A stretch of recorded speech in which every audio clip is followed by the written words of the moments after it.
नमस्ते दोस्तों। तारे ब्रह्मांड में अत्यधिक महत्वपूर्ण खगोलीय पिंड हैं। इनका निर्माण लाखों सालों की प्रक्रिया के दौरान गैस और धूल के विशाल बादलों से होता है, जिसे नेबुला कहा जाता है।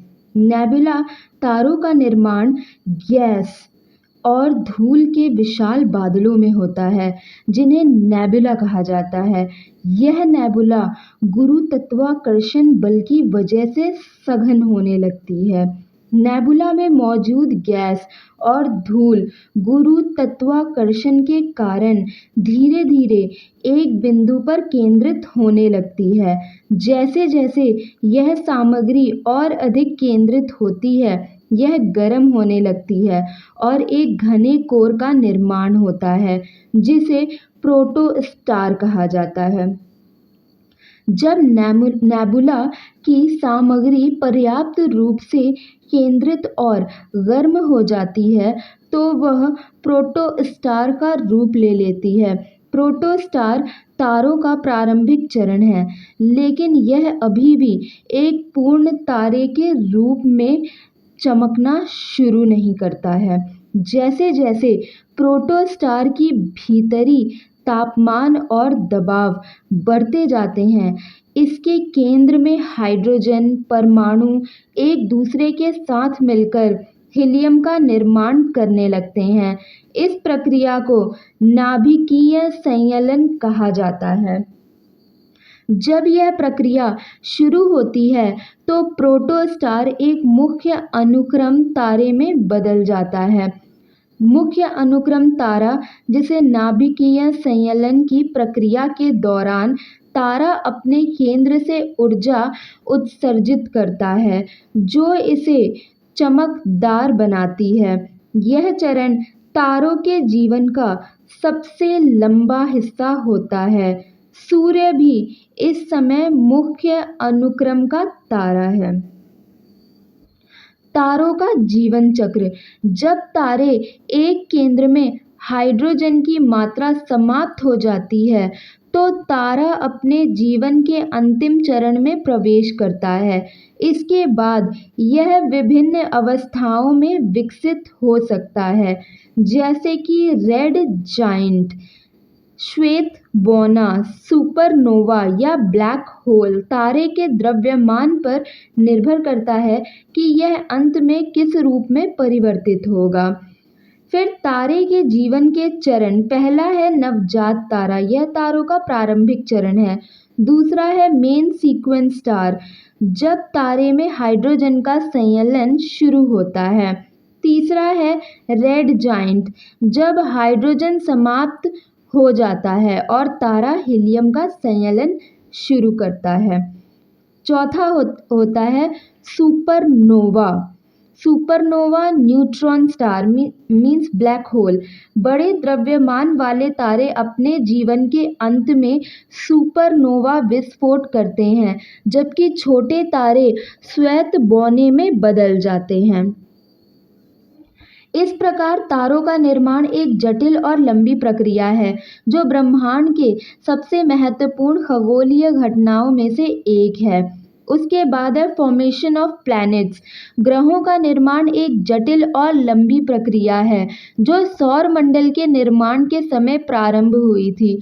यह प्रक्रिया अरबों साल पहले शुरू हुई और इसके अंतर्गत धूल और गैस के बादल से ग्रहों और अन्य खगोलीय पिंडों का निर्माण हुआ। उसके बाद ग्रहों के निर्माण की प्रक्रिया शुरू हुई। नंबर 1 पर आता है सोलर नेबुला। ग्रहों के निर्माण की प्रक्रिया लगभग 4.6 अरब साल पहले एक विशाल गैस और धूल के बादल, जिसे सौर नेबुला कहा जाता है, से शुरू हुई थी। इस नेबुला के केंद्र में सूर्य का निर्माण हुआ। इसके चारों ओर शेष गैस और धूल से ग्रह बने। सैर नेबुला का संकुचन।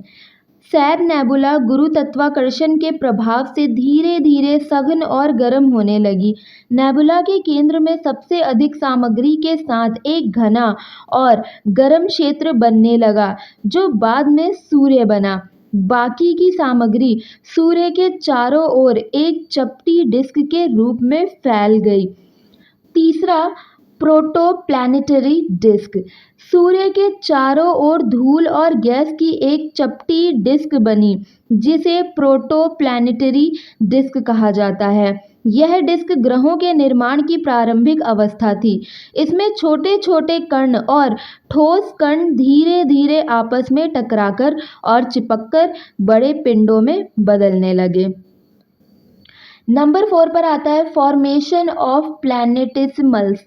धूल के कण आपस में टकराकर चिपकने लगे और धीरे धीरे इनसे छोटे छोटे चट्टानी पिंड बने, जिन्हें प्लैनेटेसिमल कहा जाता है। ये पिंड सैकड़ों किलोमीटर बड़े हो सकते थे।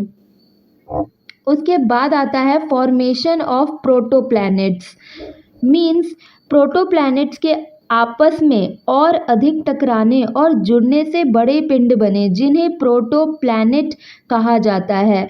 इन प्रोटोप्लैनेट्स का गुरुत्वाकर्षण और अधिक सामग्री खींचने में सक्षम था, जिससे ये और बड़े होते गए। ग्रहों का निर्माण, फॉर्मेशन ऑफ प्लैनेट। समय के साथ प्रोटोप्लैनेट और भी अधिक सामग्री को आकर्षित करके ग्रहों में बदल गए। इस प्रक्रिया में सौर मंडल के ग्रहों का निर्माण हुआ। भारी तत्वों ने आंतरिक चट्टानी ग्रहों का निर्माण किया, जैसे बुध, शुक्र, पृथ्वी और मंगल। बाहरी ठंडे क्षेत्र में हल्के गैसों और बर्फ ने विशाल गैसीय ग्रहों का निर्माण किया, जैसे बृहस्पति, शनि, यूरेनस और नेपच्यून।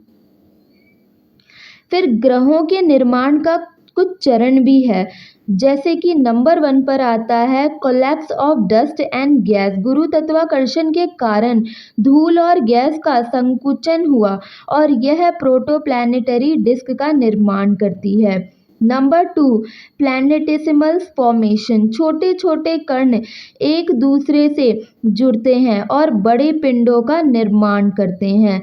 तीसरा, प्रोटोप्लैनेट फॉर्मेशन। प्रोटोप्लैनेट फॉर्मेशन में अधिक बढ़ना और टकराना प्रोटोप्लैनेट बनाता है। ग्रहों का निर्माण, प्लैनेट फॉर्मेशन। प्रोटोप्लैनेट बड़े ग्रहों में बदल जाते हैं और सौर मंडल में विभिन्न प्रकार के ग्रहों का निर्माण होता है। उसके बाद है कुछ ग्रहों के प्रकार हैं, kinds of planets. Terrestrial planets, जैसे कि ये ग्रह चट्टानी और ठोस होते हैं, जैसे पृथ्वी, मंगल, शुक्र और बुध। ये सूर्य के निकट होते हैं और इनमें धातु और सिलिकेट तत्व अधिक मात्रा में पाए जाते हैं। नंबर 2 पर आता है गैस जाइंट। गैस जाइंट ये ग्रह विशाल होते हैं और मुख्य रूप से हाइड्रोजन और हीलियम गैसों से बने होते हैं, जैसे बृहस्पति और शनि। और नंबर 3 पर आता है आइस जाइंट। ये ग्रह मुख्य रूप से बर्फीले तत्वों से बने होते हैं, जैसे यूरेनस और नेपच्यून। इनका निर्माण सूर्य से बहुत दूर ठंडी परिस्थितियों में हुआ। ग्रहों का निर्माण ब्रह्मांड में एक अत्यंत जटिल और धीरे धीरे होने वाली प्रक्रिया है, जिसमें सौर नेबुला से धूल और गैस के कण आपस में मिलकर बड़े पिंडों और अंततः ग्रहों का निर्माण करते हैं। इस प्रक्रिया ने हमारे सौर मंडल के 8 ग्रहों और अन्य खगोलीय पिंडों का निर्माण किया। उसके बाद अवर सोलर सिस्टम, हमारे सोलर सिस्टम के बारे में। सौर मंडल ब्रह्मांड में स्थित एक खगोलीय प्रणाली है, जिसमें सूर्य और उसके चारों ओर घूमने वाले ग्रह, बौने ग्रह, उपग्रह, क्षुद्र ग्रह और अन्य खगोलीय पिंड शामिल हैं। यह लगभग 4.6 अरब साल पहले एक विशाल नेबुला गैस और धूल का बादल के संकुचन से बना था। नंबर 1 पर आता है सन। सौर मंडल का केंद्र और सबसे महत्वपूर्ण खगोलीय पिंड सूर्य है। यह एक मध्यम आकार का तारा है, जो मुख्य रूप से हाइड्रोजन और हीलियम से बना है। सूर्य की गुरुत्वाकर्षण शक्ति के कारण सौर मंडल के सभी ग्रह, क्षुद्र ग्रह, धूमकेतु और अन्य पिंड इसके चारों ओर घूमते हैं। सूर्य की ऊर्जा से ही पृथ्वी पर जीवन संभव है। लगभग 1392,700 मीन्स 13,92,700 किलोमीटर ये फैला हुआ है। उसके बाद आते हैं प्लैनेट्स। सौर मंडल में कुल 8 ग्रह हैं जिन्हें 2 मुख्य श्रेणियों में विभाजित किया जा सकता है।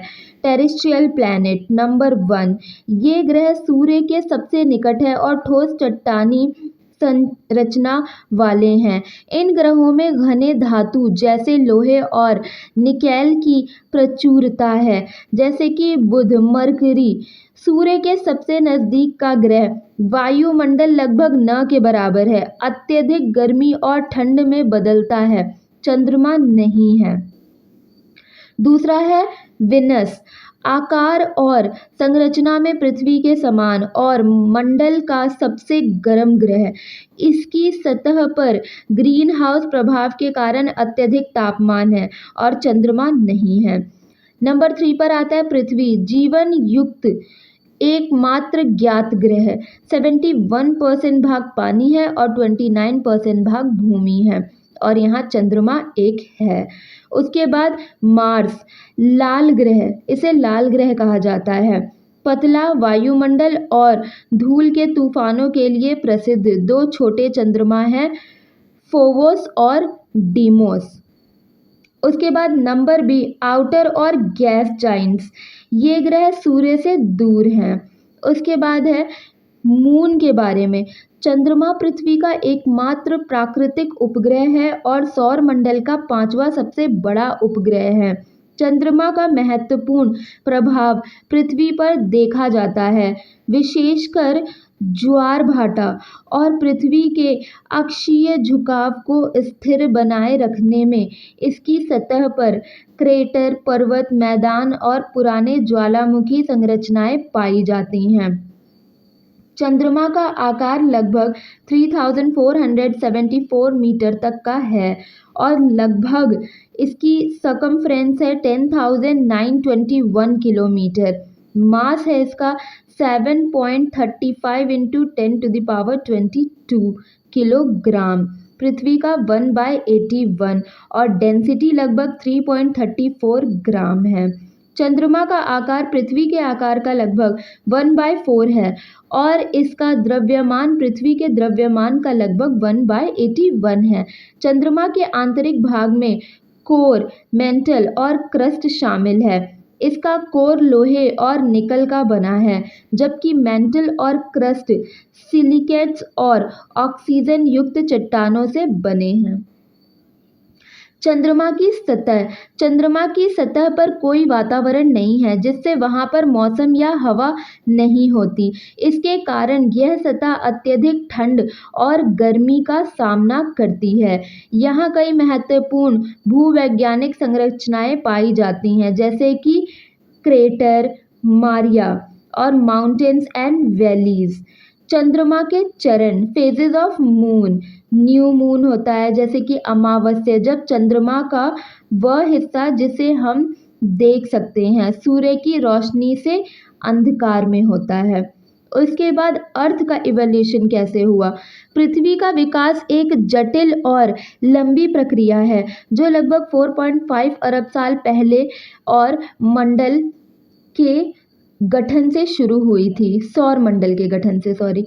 इस विकास में पृथ्वी की संरचना, वायुमंडल, महासागरों, जीवन और जलवायु का क्रमिक परिवर्तन शामिल है। इस प्रक्रिया ने एक निर्जीव ग्रह को एक जीवित गतिशील ग्रह में बदल दिया, जहां जीवन विकसित हो सका। पृथ्वी की उत्पत्ति, फॉर्मेशन ऑफ अर्थ, पृथ्वी का निर्माण लगभग 4.5 अरब साल पहले हुआ, ये तो हम सभी जानते हैं। अर्ली अर्थ कैसा था। प्रारंभिक पृथ्वी एक पिघले हुए गर्म पिंड के रूप में थी। इसमें कई उल्काओं और धूमकेतुओं के टकराने से अत्यधिक गर्मी उत्पन्न हुई थी। इस समय पृथ्वी का आंतरिक ढांचा विकसित हो रहा था, जिसमें भारी तत्व जैसे लोहा और निकेल पृथ्वी के केंद्र में बसने लगे और हल्के तत्व ऊपर की ओर चले गए। डेवलपमेंट ऑफ अर्थ स्ट्रक्चर कैसे हुआ। 3 प्रकार के आते हैं इसमें। कैसे डेवलपमेंट हुआ, जैसे जैसे पृथ्वी ठंडी होने लगी, इसके विभिन्न भूवैज्ञानिक परतें विकसित हुईं। पहला कोर, दूसरा मेंटल, तीसरा क्रस्ट। पृथ्वी का केंद्र जो मुख्य रूप से लोहा और निकल से बना है, यह एक ठोस आंतरिक कोर और एक पिघला हुआ बाहरी कोर से मिलकर बना है। मेंटल कोर के बाहर का क्षेत्र जो ठोस लेकिन धीरे धीरे बहने वाला होता है। इस परत की गति पृथ्वी की प्लेटों के संचालन में महत्वपूर्ण भूमिका निभाती है। क्रस्ट पृथ्वी की सबसे बाहरी ठोस परत जो पतली और चट्टानी होती है। यह महासागरीय और महाद्वीपीय क्रस्ट के रूप में विभाजित होती है। तीसरा है development of atmosphere. First atmosphere, second atmosphere. First atmosphere में होता है पृथ्वी की सतह ठंडी होने पर ज्वालामुखियों से निकलने वाली गैसों ने नया वायुमंडल बनाया। इसमें मुख्य रूप से कार्बन डाइऑक्साइड, जल वाष्प और नाइट्रोजन थे। और सेकेंड एटमॉस्फेयर में वायुमंडल के ठंडा होने पर जल वाष्प संघनित होकर महासागर बनाने लगी। इसके बाद कार्बन डाइऑक्साइड कम होने लगी और नाइट्रोजन प्रमुख गैस बन गई। सूर्य के पराबैंगनी विकिरण ने जल के अणुओं को तोड़कर ऑक्सीजन का निर्माण शुरू किया। उसके बाद है development of ocean and life. Ocean and life का डेवलपमेंट हुआ। फिर ग्रेट ऑक्सीजनेशन इवेंट्स हुई। उसके बाद है continental drift end plate tectonics का फॉर्मेशन हुआ। फिर इवोल्यूशन हुआ लिथोस्फीयर, एटमॉस्फेयर एंड हाइड्रोस्फीयर का। इसका विकास पृथ्वी के भूवैज्ञानिक और प्राकृतिक इतिहास का महत्वपूर्ण हिस्सा है। इन तीनों के विकास ने पृथ्वी के पर्यावरण को निर्धारित किया और यहाँ जीवन के विकास की संभावनाओं को सक्षम बनाया। लिथोस्फीयर का विकास पृथ्वी की सबसे बाहरी ठोस परत है, जिसमें पृथ्वी की क्रस्ट और ऊपरी मेंटल शामिल है। यह पृथ्वी के भूभिदीय विकास के दौरान विकसित है। उसके बाद प्लेट, विवतिनिक और महाद्वीप संरचना।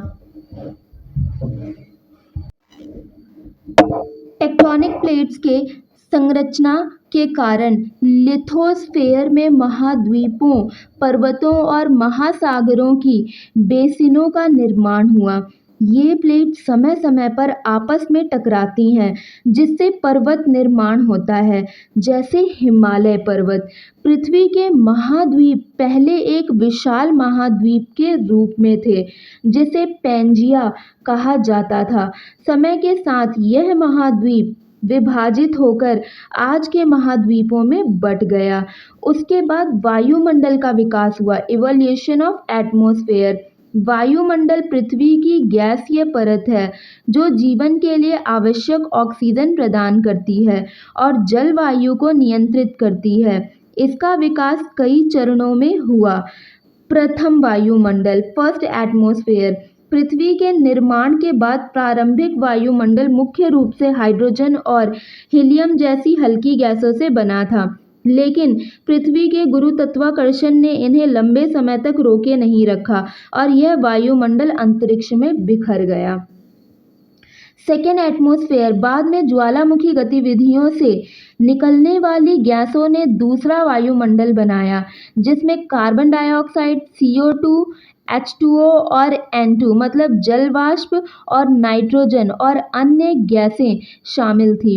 इस समय वायुमंडल में ऑक्सीजन की मात्रा बहुत कम थी। जल वाष्प के संघनन से बारिश हुई, जिससे महासागरों का निर्माण हुआ। उसके बाद ग्रेट ऑक्सीजनेशन इवेंट हुई। लगभग 2.4 अरब साल पहले प्रकाश संश्लेषण, फोटोसिंथेसिस जिसे बोलते हैं, करने वाले जीवाणुओं ने ऑक्सीजन को वायुमंडल में छोड़ा। इस प्रक्रिया ने वायुमंडल में ऑक्सीजन की मात्रा को बढ़ाया और जीवन की जटिलता को बढ़ावा दिया। वायुमंडल का वर्तमान स्वरूप लगभग 21% ऑक्सीजन और 78% नाइट्रोजन और अन्य गैसों का मिश्रण है, जो पृथ्वी पर जीवन को बनाए रखने में सहायक है। फिर इवोल्यूशन ऑफ हाइड्रोस्फीयर। जलमंडल पृथ्वी की जल से भरी परत है, जिसे हाइड्रोस्फीयर बोलते हैं। जिसमें महासागर, नदियाँ, झीलें और भूमिगत जल शामिल हैं। इसका विकास पृथ्वी के इतिहास का महत्वपूर्ण हिस्सा है क्योंकि जल जीवन का प्रमुख आधार है। उसके बाद है ओरिजिन ऑफ लाइफ। कैसे जीवन की उत्पत्ति हुई? पृथ्वी पर जीवन की उत्पत्ति एक रहस्यमय और गहन अध्ययन का विषय है। हालांकि वैज्ञानिकों ने जीवन की उत्पत्ति के विभिन्न पहलुओं को समझने के लिए कई सिद्धांत और मॉडल प्रस्तुत किए हैं, लेकिन अभी भी इस पर पूरी सहमति नहीं है। जीवन की उत्पत्ति लगभग 3.8 से 4 अरब साल पहले मानी जाती है। इस प्रक्रिया को समझने के लिए विभिन्न रासायनिक और जैविक चरणों को ध्यान में रखना जरूरी है। पहला है कंडीशन ऑन अर्ली अर्थ। लगभग 4.5 अरब साल पहले जब पृथ्वी का निर्माण हुआ, उस समय पृथ्वी का वातावरण परिस्थितियां आज की तुलना में बहुत अलग थीं। वायुमंडल में ऑक्सीजन की कमी थी और यह मुख्य रूप से मीथेन CH4, अमोनिया NH3, जल वाष्प H2O और कार्बन डाइऑक्साइड CO2 जैसी गैसों से बना था। पृथ्वी की सतह अत्यधिक गर्म थी और ज्वालामुखी गतिविधियों, उल्कापिंडों की बौछारों और बिजली की चमक से भरी हुई थी। महासागरों में तीव्र गर्मी और रासायनिक गतिविधियां हो रही थीं। इन परिस्थितियों में जीवन के लिए आवश्यक मूलभूत रासायनिक तत्व carbon dioxide, oxygen, nitrogen, phosphorus और सल्फर मौजूद थे। जीवन की रासायनिक उत्पत्ति, केमिकल ओरिजिन ऑफ लाइफ। जीवन की रासायनिक उत्पत्ति को समझने के लिए सबसे प्रमुख सिद्धांत रासायनिक विकास का है, जिसे एबायोजेसिस भी कहा जाता है। यह सिद्धांत बताता है कि जीवन की शुरुआत जैविक अणुओं जैसे अमीनो एसिड और इसके निर्माण से हुई, जो आगे चलकर जीवित कोशिकाओं में संगठित हुए। 1953 में स्टैनली मिलर और हैरोल्ड उरी ने एक प्रयोग किया जिसमें उन्होंने प्रारंभिक पृथ्वी के वायुमंडल को अनुकरण किया। उन्होंने मीथेन, अमोनिया, जल वाष्प और हाइड्रोजन जैसी गैसों का उपयोग किया और इन पर बिजली के झटके दिए। एक हफ्ते के भीतर उन्होंने पाया कि कई प्रकार के अमीनो एसिड जो प्रोटीन के निर्माण खंड होते हैं, उसका निर्माण हो गया था। इस प्रयोग ने यह दर्शाया कि जीवन के मूलभूत रासायनिक घटक प्रारंभिक पृथ्वी की स्थितियों में स्वाभाविक रूप से बन सकते हैं। फिर आया प्रिमोर्डियल सोप थ्योरी। इस सिद्धांत के अनुसार प्रारंभिक पृथ्वी के महासागरों में विभिन्न रासायनिक यौगिकों का मिश्रण था, जो प्राइमेयल सूप कहलाता है। सूर्य की पराबैंगनी किरणों और बिजली की चमक के प्रभाव से इन रसायनों में रासायनिक प्रतिक्रियाएं हुईं और जीवन के मूलभूत तत्व जैसे अमीनो एसिड, न्यूक्लिक एसिड और शर्करा का निर्माण हुआ। उसके बाद लिपिड बिलेयर। लिपिड वसा अणु पानी में स्वतः एक द्विपरत बनाते हैं, जिससे कोशिका झिल्ली का निर्माण हुआ। इस झिल्ली ने प्रारंभिक कोशिकाओं को बाहरी वातावरण से अलग किया, जिससे जीवन के लिए आवश्यक रासायनिक प्रतिक्रियाएं अंदर सुरक्षित रूप से हो सकीं। उसके बाद प्रोटोकोशिका से जीवित कोशिकाओं का निर्माण। प्रोटोकोशिका ने धीरे धीरे विभाजन, पोषण ग्रहण करने और वातावरण से प्रतिक्रिया करने जैसी गतिविधियों का विकास किया। इसके साथ ही RNA और DNA जैसे अणु विकसित हुए, जो आनुवांशिक जानकारी को संग्रहित और स्थानांतरित करते हैं। उसके बाद है development of first life form. यह सिद्धांत बताता है कि जीवन की प्रारंभिक अवस्था में RNA अणु ने महत्वपूर्ण भूमिका निभाई थी। RNA अणु न केवल आनुवांशिक जानकारी को संचारित कर सकते थे, बल्कि यह स्वयं को दोहरा भी सकते थे। RNA ने धीरे धीरे DNA और प्रोटीन का निर्माण किया, जो आधुनिक जीवन के मूलभूत तत्व हैं। फिर आता है डेवलपमेंट ऑफ प्रोकैरियोटिक सेल। जीवन का पहला स्वरूप प्रोकैरियोटिक कोशिकाएं थीं, जो एकल कोशिकीय और बिना नाभिक मतलब कि न्यूक्लियस वाली थी। ये कोशिकाएं लगभग 3.8 अरब साल पहले महासागरों में विकसित हुईं। इनमें से कुछ कोशिकाएं प्रकाश संश्लेषण मतलब कि फोटोसिंथेसिस करने में सक्षम थी, जिससे पृथ्वी के वायुमंडल में ऑक्सीजन की मात्रा बढ़ी। ऑक्सीजन क्रांति और बहुकोशिकीय जीवन means oxygen revolution and multicellular life. Great oxygenation event लगभग 2.4 अरब साल पहले प्रकाश संश्लेषण करने वाले जीवों ने बड़ी मात्रा में ऑक्सीजन उत्पन्न करना शुरू किया। इस घटना को ऑक्सीजन क्रांति कहा जाता है। इसने वायुमंडल में ऑक्सीजन की मात्रा को बढ़ाया, जिससे अधिक जटिल जीवन विकसित हो सका।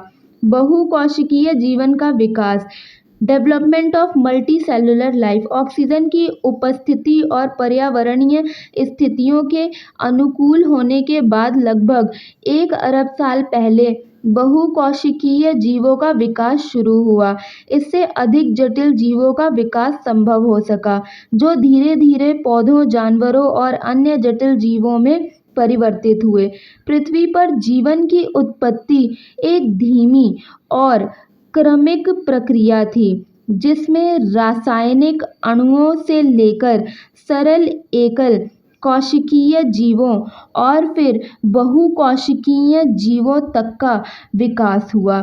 जीवन की उत्पत्ति और उसका विकास वैज्ञानिकों के लिए एक बड़ा और महत्वपूर्ण अध्ययन क्षेत्र है, और आज भी इस पर नए नए शोध होते रहते हैं।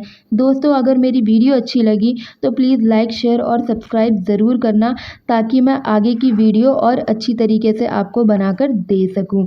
इसके आगे मैं आपको बताने वाली हूँ इंटीरियर ऑफ द अर्थ, कैसे अर्थ का आगे फॉर्मेशन हुआ, आगे कैसे बढ़ा। ठीक है दोस्तों, आज के लिए जय हिंद, बाय बाय।